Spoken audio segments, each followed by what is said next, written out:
माता की जय। मुकरिया राम भाई जी, श्री मुकरिया राम भाई जी 4 मिनट सिर्फ।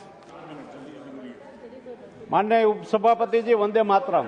आप श्रीનો આભાર માનો બોલવાનો ચાન્સ આપ્યો। મહાન દેશ ભારતની રાષ્ટ્રીય ચેતના અને નિયતિમાં બદલાવ લાવવા ગીતના રચયિતા શ્રી બંકિમચંદ્ર ચેટર્જીએ 7મી નવેમ્બર 1875માં રચના કરી હતી। સૌથી પહેલા સાહિત્ય પત્રિકા બંગદર્શનમાં પ્રેસ આઉટ કરવામાં આવેલ, ત્યારબાદ એમના ઉપન્યાસ આનંદમઠ સન 1882 સામેલ કરવામાં આવેલ અને કવિવર રવિન્દ્રનાથ ટાગોરજીએ કોલકાતામાં ત્યારની કોંગ્રેસના અધિવેશનમાં ગીત સ્વરૂપે ગાયું હતું।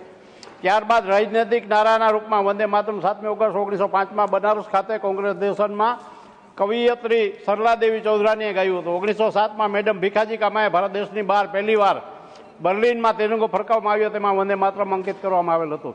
24મી જાન્યુઆરી 50માં ભારતની સંવિધાન સભામાં ડોક્ટર રાજેન્દ્ર પ્રસાદ તત્કાલીન રાષ્ટ્રપતિ દ્વારા જનગણમન રાષ્ટ્રીય ગીતની જેમ રાષ્ટ્રીય ગીત તરીકે સ્વીકારવામાં આવેલ। દેશની યશસ્વી વડાપ્રધાન નરેન્દ્ર મોદીજીને વંદન સાથે અભિનંદન આપું છું કે 1 ઓક્ટોબર 2025ની મંત્રીમંડળની કેબિનેટમાં વંદે માતરમને 150મી વર્ષગાંઠની ઉજવણી દેશવ્યાપી કરવાનો નિર્ણય કરવામાં આવેલ, જેથી દેશની જનતા, યુવાનો, વિદ્યાર્થીઓને ક્રાંતિકારી ગીતની મૂળ ભાવના અને હાલ સુધી સમજી શકાય।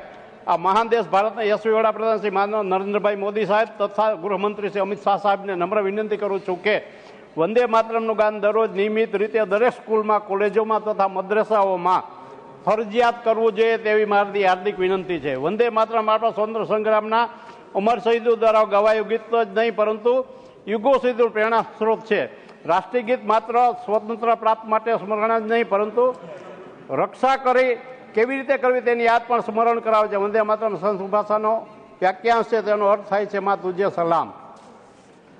મેં વંદન કરતા બ્રિટિશોની ગુલામમાંથી સ્વતંત્ર મેળવવા, મુક્તિ મેળવવા માટે પૂરા ભારતમાં તે વખતે લોકોને પ્રેરિત કરી, એટલું જ નહીં જાતિ પણ દેશના જન સુધી પહોંચાડ્યું। દેશદાજ પ્રતિક જ્ઞાનની રચના પાછળનો ઇતિહાસ જાણવો અને આવનારી પેઢીને જ સુધી સુરક્ષિત રાખવો અતિ આવશ્યક છે, પરંતુ માનનીય સભાપતિજી, દુઃખ સાથે આ ગરિમામય સદનમાં બોલવું પડે છે કે આઝાદ દેશની ઘણી સરકારો આવી અને વર્ષો સુધી કોંગ્રેસે આ દેશમાં સૌથી વધારે વર્ષો સુધી રાજ કર્યું, પણ રાષ્ટ્રગીતની મહિમા આવનારી પેઢીઓ સમક્ષ ઉજાગર કરવાનું કામ ન કરી શક્યા।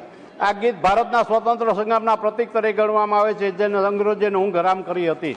વંદે માતરમ એકતા અને ગૌરવનું પ્રતીક છે, જેને દેશવાસીઓ ઉત્સાહ ભરવાનું કામ કર્યું અને આઝાદીની રાહ નિશ્ચિત કરી દીધી। 1896માં ભારતીય રાષ્ટ્રીય કોંગ્રેસ સંમેલન કલકત્તામાં ભરાયું ત્યારે કવિ રવિન્દ્રનાથ ટાગોર દ્વારા ગાવામાં આવ્યું હતું। 1905માં બંગાળમાં ભાગલા અને સ્વદેશી આંદોલન શરૂ કરવા તેમાં મુખ્ય નારો વંદે માતરમ હતો। ધન્યવાદ। श्रीमती सीमा द्विवेदी जी, प्लीज।